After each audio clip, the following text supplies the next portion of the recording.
Hello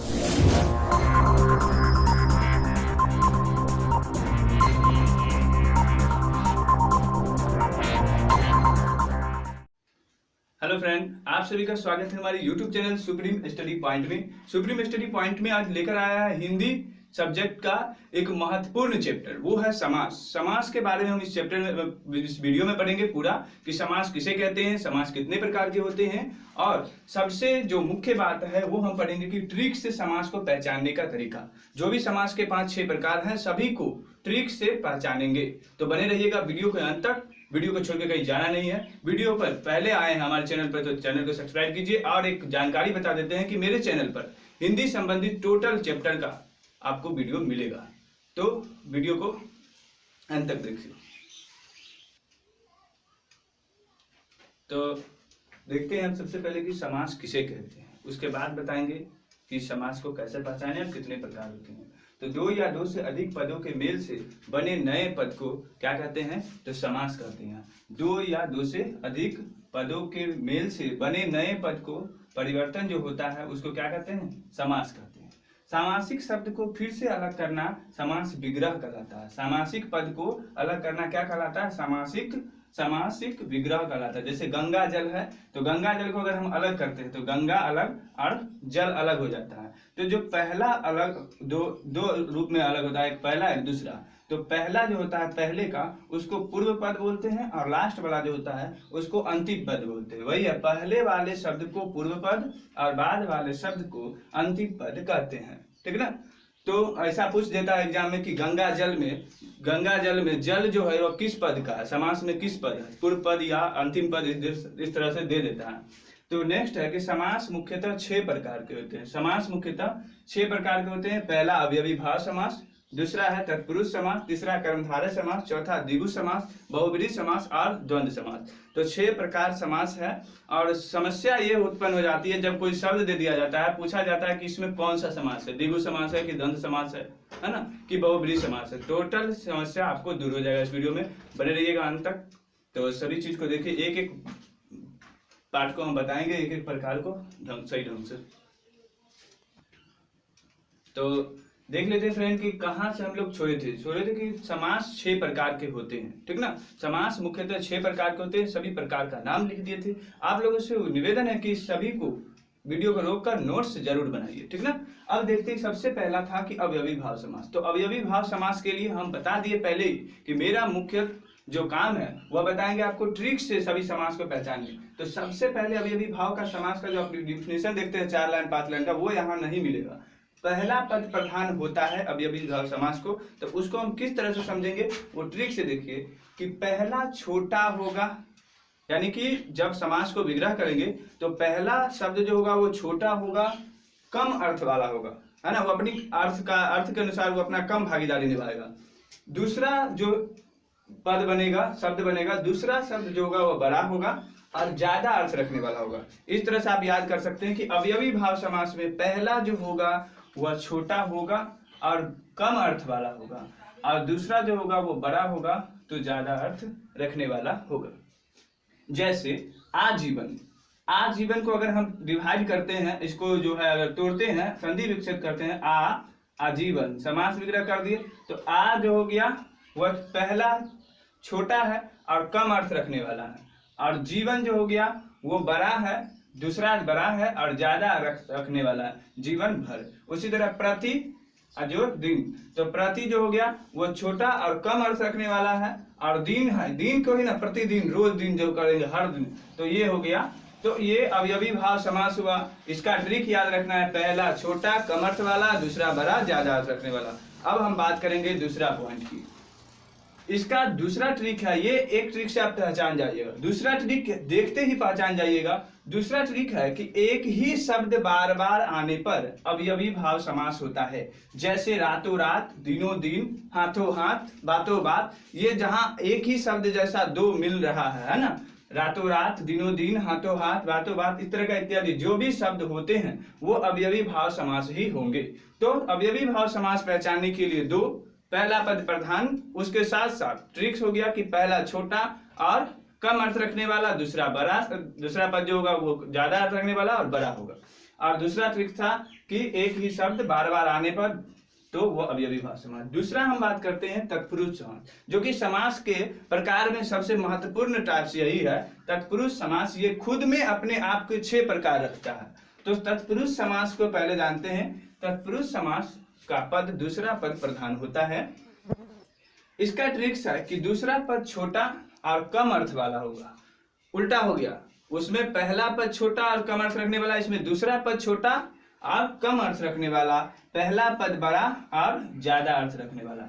इसमें पहला पद छोटा कम अर्थ, ठीक इसके अपोजिट कर दीजिए, पहला पद बड़ा ज्यादा अर्थ रखने वाला। तो इसका एग्जाम्पल देखो, जैसे चिड़ीमार, चिड़िया को मारने वाला। मारने वाला क्या है? तो चिड़िया को मारता है ना। तो ये दूसरा पद जो है यह छोटा है, मारने वाला। मार किसको रहा? दूसरा पद छोटा है, कम अर्थ रखने वाला, और पहला पद बड़ा है, यानी कि चिड़िया यहाँ चिड़िया को मारेगा ना कोई, तो चिड़िया यहाँ बड़ा पद हो गया, ज्यादा अर्थ रख रहा है। मार किसको रहा है? तो चिड़िया को मार रहा है, मारने वाला, तो ये कम अर्थ रख रहा है, इसलिए ये क्या हो गया? तत्पुरुष समास हो गया। उसी तरह रस भरा, रस से भरा, तो यह हो गया 2 प्रकार हम बताए, अवयवी भाव समास और तत्पुरुष समास। अब हम तत्पुरुष समास के 6 प्रकार के बारे में एक एक पढ़ेंगे, उसके बाद आगे बढ़ेंगे बहुब्रीहि समास, द्वंद्व समास के बारे में। तो अब हम बात कर लेते हैं तत्पुरुष समास के। तत्पुरुष समास के 6 प्रकार होते हैं। तत्पुरुष समास के 6 प्रकार होते हैं। कर्म तत्पुरुष, करण तत्पुरुष, संप्रदान तत्पुरुष, आपादान तत्पुरुष, संबंध तत्पुरुष और अधिकरण तत्पुरुष। ठीक ना। तो ये 6 प्रकार होते हैं तत्पुरुष समास के। समास के भी मुख्यतः 6 प्रकार है ना। तो पहला अवयवी भाव समास बताएं, दूसरा में बता रहे हैं तत्पुरुष समास। और तत्पुरुष समास के 6 प्रकार है। सभी को पहचानने के लिए एग्जाम में जब ऐसे भी पूछ सकता है कि रस भरा में कौन सा समास है, जैसे कि, तो वहां पर आप कह सकते हैं कि तत्पुरुष समास है। लेकिन अगर पूछ देगा कि तत्पुरुष समास का ही प्रकार दे देगा, 6 में से 4 ऑप्शन दे देगा कि यह कौन प्रकार का है, तो फिर समस्या हो जाता है। तो देखिए, तत्पुरुष समास कर्म तत्पुरुष समास जो है वो, उसका ट्रिक ये है कि यदि पद में से, यानी कि जब हम उसको समास विग्रह करेंगे, 2 पद में बांटेंगे, तो यदि पद में से को शब्द को हटा दिया गया हो, ठीक ना, उस को शब्द को हटा के 2 शब्द को मिलना क्या कहलाता है? समास कहलाता है ना। 2 शब्द को मिला के एक नया परिवर्तन शब्द को समास कहते हैं। तो यदि शब्द में से को हटा दिया गया हो तो कर्म तत्पुरुष समास होगा। तो को कैसे प्राप्त पता करेंगे? तो उसको क्या करेंगे? पहले समास विग्रह करेंगे। जैसे यश प्राप्त है, तो यश को प्राप्त करता है आदमी, तो इसमें क्या है? को शब्द को जो शब्द है, चिन्ह है, उसको हटा देगा। हटा दिया, सीधे यश प्राप्त लिख दिया, तो यहाँ पर को जो हो गया, तो यह यश प्राप्त जो हो गया वह हो गया कर्म तत्पुरुष समास। स्वर्ग प्राप्त, यानी कि स्वर्ग को प्राप्त, तो ये को हटा के सीधे लिखता है स्वर्ग प्राप्त। दूसरा है करण तत्पुरुष समास। करण तत्पुरुष समास का ट्रिक ये है कि यदि पद से को शब्द को हटा दिया जाए, से शब्द को हटा देगा पद से, है ना, तो वह हो जाएगा क्या? करण तत्पुरुष समास। इसका एग्जाम्पल देखिए, रस से भरा। रस से भरा ऐसे लिखिएगा पूरी। अगर समास लगा देते हैं तो समास में इसको करण तत्पुरुष समास का उपयोग होगा। सीधे लिख देते हैं रस भरा, इसका से हट जाता है। उसी तरह रेखांकित में रेखा से अंकित से हट जाता है। अब बाकी बच गया जो संप्रदान कारक, आपादान कारक, संबंध कारक, अधिकरण कारक, सभी तत्पुरुष का प्रकार है, इसको पढ़ेंगे। बाकी बात जो समास का प्रकार बचा उसको भी पढ़ेंगे। तो तत्पुरुष समास के हम 2 प्रकार देख लिए। एक देख लिए हम लोग कर्म तत्पुरुष और दूसरा देख लिए करण तत्पुरुष, है ना।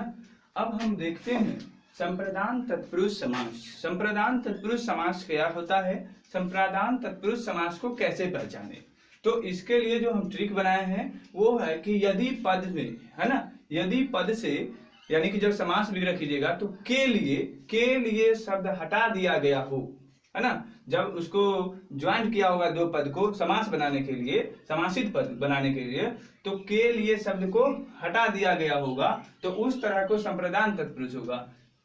यदि पद से के लिए शब्द हटा दिया गया हो तो संप्रदान तत्पुरुष होगा। जैसे पुत्र शोक, सीधे लिखा हुआ है पुत्र शोक। अगर इसको पूरा रूप से पढ़ा जाए तो पुत्र के लिए शोक होगा। किसके लिए शोक मनाया जा रहा है? तो पुत्र के लिए। रसोई घर, है ना, रसोई के लिए घर, है ना, रसोई का घर, रसोई का नहीं होगा, रसोई की घर नहीं, रसोई के लिए घर। तो जहां जहां के लिए हटाकर दो पदों को मिलाकर समासित पद बनाया गया है, दो पदों को मिलाने को समासित पद और दोनों को हटाने को, जैसे इसको अगर रसोई के लिए घर अलग कर दिए तो इसको समास विग्रह करते हैं। बात समझ में आ रही है? अब हम बात करेंगे आपादान तत्पुरुष समास की, ठीक ना। तो उसके उसी तरह से हम फिर संबंध तत्पुरुष, तो आपादान तत्पुरुष समास में क्या होता है, इसका ट्रिक देखते हैं कि यदि पद से, ठीक ना, इसमें यदि पद से हटा दिया जाए, ये ध्यान रखिएगा। इससे पहले हम करण में भी बताए थे कि से हटा देने को, वहां का कंडीशन अलग बताए थे, यहाँ का कंडीशन अलग है कि अलग होना या जुड़ा होना, शब्द में अलग होना, किसी चीज का अलग होना या देखें उससे उस चीज से जुड़ा हुआ है, तो वहां पर आपादान तत्पुरुष समास होगा। जैसे नेत्रहीन, नेत्र से हीन, साप मुक्त, साप से मुक्त। उसके बाद है संबंध तत्पुरुष समास। संबंध तत्पुरुष समास में है यदि पद से का, के, की, है ना, यदि पद में से का, के, की शब्द हटा दिया गया हो तो संबंध तत्पुरुष समास होगा। संबंध तत्पुरुष समास, संबंध का अर्थ होता है छिपा हुआ या उससे जुड़ा हुआ। जैसे राजभवन यानी कि राजा का भवन, का यहाँ पर छुपा हुआ है ना, राजा का भवन। अन्न दान, अन्न का, अन्न का दान। तो इस तरह से हम पढ़े हैं संबंध तत्पुरुष समास तक। अब हम लास्ट एक पढ़ेंगे समास, इसके तत्पुरुष समास के प्रकार। उसके बाद जो भी समास का 2-3 प्रकार बचे हुए हैं। वीडियो बहुत लंबा बन रहा है लेकिन उतना भी लंबा नहीं बन रहा है कि आपको देखने में बोर हो जाए, ठीक ना। वीडियो को अंत तक देख रहिए, अंत तक देखते रहिए और जितने भी चीज बताया जाए सबको नोट्स कीजिए। तो हम देख लेते हैं आगे अधिकरण कारक के बारे में, ठीक ना, जो कि तत्पुरुष समास के लास्ट प्रकार है, छठा प्रकार है अधिकरण कारक। तो अधिकरण कारक का जो ट्रिक देखिए कि यदि पद से में शब्द हटा दिया गया हो, यदि पद से में शब्द हटा दिया गया हो तो अधिकरण तत्पुरुष समास होगा। जैसे कि नरोत्तम, नरो में उत्तम, गृह प्रवेश, जो गृह में प्रवेश, यहाँ में हटा देता है और सीधे क्या हो जाता है समासिक पर गृह प्रवेश। लेकिन जब इसका समासिक विग्रह करते हैं तो पता चलता है कि इसके बीच में हुआ है ना। तो जहां पर में हटा रहेगा वो तत्पुरुष समास के छठा प्रकार यानी कि अधिकरण तत्पुरुष समास होगा। अब हम निकलते हैं अगले समास के प्रकार में, यानी कि पहला प्रकार हो गया, दूसरा का तत्पुरुष समास के 6 प्रकार हो गया। अब हम बात करेंगे कर्मधारय समास, द्विगु समास, द्वंद्व समास और बहुव्रीहि समास के बारे में। तो सबसे पहले बात कर लेते हैं कर्मधारय समास। कर्मधारय समास का दूसरा पद प्रधान होता है ना। तत्पुरुष समास का पहला पद प्रधान होता है। कर्मधारय समास को पहचानने के लिए 3 रूल्स होते हैं। ये बहुत इंपॉर्टेंट समास है, कर्मधारय समास और तत्पुरुष समास, ठीक ना।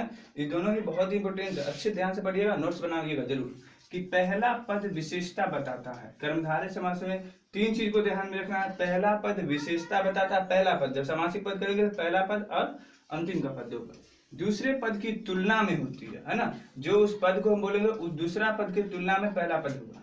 और कैसा है वह पद, उससे कैसा है, इस तरह का कैसा है, इस तरह का प्रश्न का उत्तर भी मिलता है उस शब्द। जैसे महात्मा, है ना, तो महात्मा में महान है जो आत्मा, यानी कि दूसरे पद की तुलना होती है। आत्मा है ना, क्या है, महान है। और पहला पद विशेषता बताता है। पहला पद क्या, वो आदमी कैसा है तो महान है, और कैसा है, क्वेश्चन कैसा है तो महान है ना। आत्मा जिनका महान है वो महात्मा। चंद्रमुखी, चांद के, यानी कि पहला पद विशेषता बताता है चांद के, है ना। और दूसरे पद की तुलना में किसका, उसके मुख वाली, समान मुख वाली, किसके, चांद की। कैसा, तो चांद के समान मुख वाली। उम्मीद करते हैं बहुत अच्छा लग रहा होगा आपको, बहुत पसंद आ रहा होगा। तीसरा पॉइंट अब देख लेते हैं, चौथा पॉइंट द्विगु समास। इसके बाद 2 बनेगा, बिल्कुल वीडियो खत्म हो जाएगा, घबराइए नहीं, पूरा देखिए। द्विगु समास है कि जब पद में संख्या वाले शब्द है, एकदम इजी है, जब संख्या वाले शब्द है, त्रिभुज, त्रिकोण, है ना, त्रिमुख, ये सभी जो भी है, त्रिलोक, चौराहा, पंचमुख, पंचभुज, षष्ठभुज, अष्टभुज, जिसमें संख्या आपको आया 1 2 3 4 जो भी, उसमें से वो सभी द्विगु समास होगा। अब इतना ही आसान द्वंद्व समास भी है और बहुव्रीहि समास भी है। बने रहिए वीडियो अंत तक। तो अब हम लास्ट बात कर लेते हैं 5 नंबर का समास के 5वां भेद, बहुव्रीहि समास। बहुव्रीहि समास, इसमें कोई भी पद प्रधान नहीं होता है। बहुव्रीहि समास में कोई भी पद प्रधान नहीं होता है और दोनों पद मिलकर किसी तीसरे व्यक्ति या वस्तु की ओर इशारा करता है, ठीक ना। ये होता है बहुव्रीहि समास। जैसे चतुरानन, यानी कि चतुरानन इसका क्या हो गया समास विग्रह, चार है आनंद जिसके, चार किसके आनंद है, तो ब्रह्मा का है, तो ब्रह्मा का आनंद है, तो यह किसके ओर इशारा कर दिया, जो दोनों पद मिलकर किसी तीसरे वस्तु के, तो दोनों पद मिला के चार है आनंद जिसके, तो तीसरा पद क्या बन गया, ब्रह्मा की ओर इशारा करता है। उसी तरह नीलकंठ, नीला है कंठ जिसका, यानी कि शिव जी। द्वंद्व समास बिल्कुल इजी है, जिस तरह से द्विगु समास इजी है उसी तरह से द्वंद्व समास भी इजी है। ये हर हमेशा झगड़ा करते रहता है, एक दूसरे के विपरीत होता है, ठीक ना, युद्ध होते रहता है इसमें, तो इसके सभी पद प्रधान होते हैं। दोनों शब्द एक दूसरे को उल्टे या फिर बराबर महत्व के होते हैं एवं दोनों के बीच और का शब्द छुपा होता है, जैसे रात और दिन, लाभ और हानि, दोनों सब विपरीत है और दोनों के और है। तो उम्मीद करते हैं आपको ये वीडियो पसंद आया होगा, तो हमारे फेसबुक पेज पर जाइए, फेसबुक पेज को फॉलो कीजिए और वीडियो को लाइक कीजिए। Thank you.